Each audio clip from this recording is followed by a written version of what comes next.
तुम्ही कर्ज घेण्यासाठी बँकेत गेला तर बँकेकडून आधी तुमचा सिबिल स्कोअर चेक केला जातो. सिबिल स्कोअर चांगला असेल तर बँकेकडून कर्ज मंजूर होण्याची शक्यता वाढते. सिबिल स्कोअर हा 300 ते 900 या दरम्यान गणला जातो. तज्ज्ञ सांगतात की सिबिल स्कोअर हा 700च्या वर असायला हवा. 700च्या पेक्षा अधिक सिबिल स्कोअर असणे हे चांगले समजले जाते आणि त्यापेक्षा कमी सिबिल स्कोअर असला तर कर्ज घेण्यास अडचणी येऊ शकतात. कमी सिबिल स्कोअर असलेल्या ग्राहकांना कर्ज देताना बँका अनेकदा विचार करतात. काही प्रकरणांमध्ये कमी सिबिल स्कोअर असणाऱ्या ग्राहकांना बँकेकडून कर्ज सुद्धा नाकारले जाते.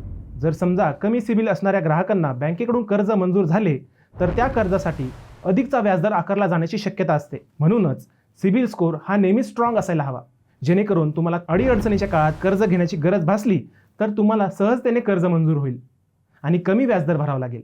तज्ज्ञ सांगतात की सिबिल स्कोअरच्या माध्यमातून तुमची रिपेमेंट हिस्ट्री समजते.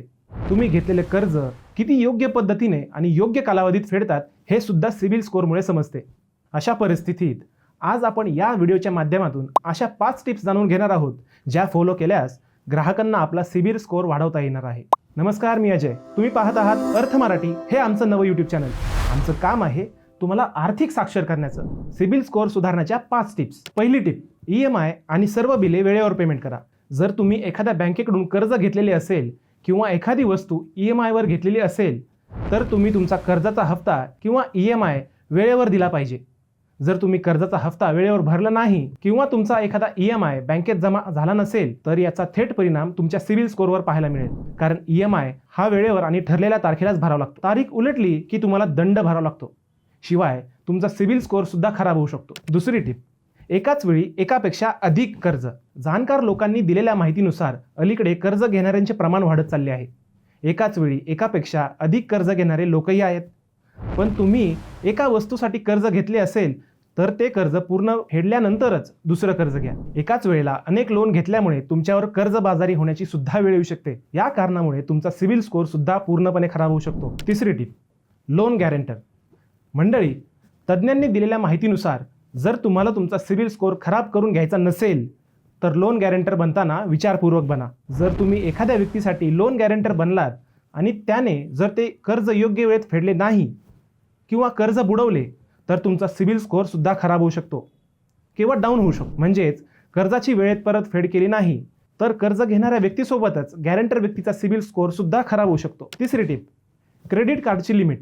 क्रेडिट कार्ड वापरणाऱ्या लोकांनी काही गोष्टींची काळजी घ्यावी. काही क्रेडिट कार्ड वापरणाऱ्या व्यक्तींना आपल्या क्रेडिट कार्डची लिमिट वारंवार वाढवायची गरज भासते, परंतु असं करणं अत्यंत चुकीचं मानलं गेलं आहे. क्रेडिट कार्डची लिमिट एका मर्यादेपर्यंतच वाढवा.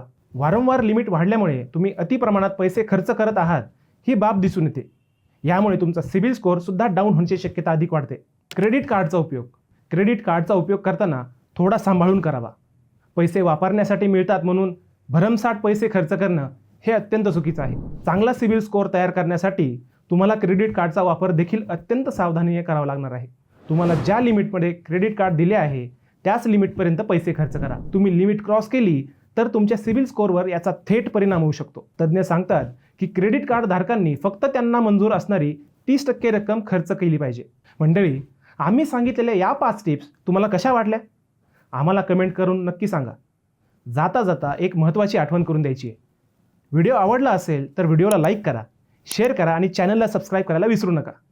पुन्हा भेटूयात आणखी एका महत्त्वाच्या विषयावर. तोपर्यंत अर्थ मराठी टीमचा तुम्हाला सप्रेम नमस्कार.